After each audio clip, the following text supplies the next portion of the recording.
നമസ്കാരം. Raf talk ഫുട്ബോളിലേക്ക് അവർക്കും സ്വാഗതം. വീണ്ടും മെസ്സി മാജിക്. 71ാമത്തെ ഫ്രീ കിക്ക് ഗോൾ, അദ്ദേഹത്തിൻ്റെ കരിയറിലെ 71ാമത്തെ ഫ്രീ കിക്ക് ഗോൾ. അതിൻ്റെ ബലത്തിൽ ന്യൂയോർക്ക് സിറ്റിയെ ഇന്റർ മയാമി പരാജയപ്പെടുത്തിയിരിക്കുന്നു. കോൺകക്കാഫ് ചാമ്പ്യൻസ് കപ്പിലെ ഹാർട്ട് ബ്രേക്കിന് ശേഷം ഇന്റർ മയാമി വീണ്ടും വിജയപഥത്തിൽ 3-2 വിജയം. മെസ്സിയെ കൂടാതെ അവർക്ക് വേണ്ടി ലുജാനും അതുപോലെ മൈക്കേലുമാണ് ഗോളുകൾ കണ്ടെത്തിയത്. 2 ഡിഫൻഡർമാരുടെ ഗോളുകൾ, കൂടാതെ മെസ്സിയുടെ ഫ്രീ കിക്ക് ഗോൾ. മറുഭാഗത്ത് ഫെർണാണ്ടസും ഒയേഡയുമാണ് ന്യൂയോർക്ക് സിറ്റിക്കായിട്ട് ഗോളുകൾ കണ്ടെത്തിയിരുന്നത്.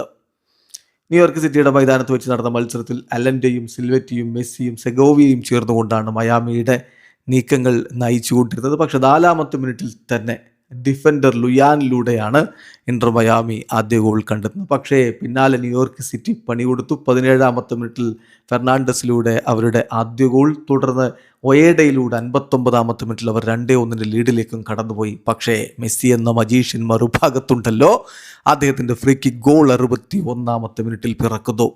അതായത് എതിരാളികൾ ലീഡെടുത്ത് 2 മിനിറ്റുകൾക്കകം ലഭിച്ച ഫ്രീ കിക്ക്, അത് നിലം പറ്റടിച്ചുകൊണ്ട് വലയിലേക്ക് അടിച്ചു കയറ്റിയ ലിയോ മെസ്സി ഇന്റർ മയാമി ഒപ്പമെത്തിച്ചു. ഒടുവിൽ 74ാമത്തെ മിനിറ്റിൽ ബ്രസീലിയൻ താരം മിക്കായലിൻ്റെ ഗോൾ കൂടി വന്നപ്പോൾ ഇന്റർ മയാമി വിജയത്തിലേക്ക് കടന്നു പോവുകയായിരുന്നു. 3-2 വിജയമാണ് അവർ സ്വന്തമാക്കിയിരിക്കുന്നത്.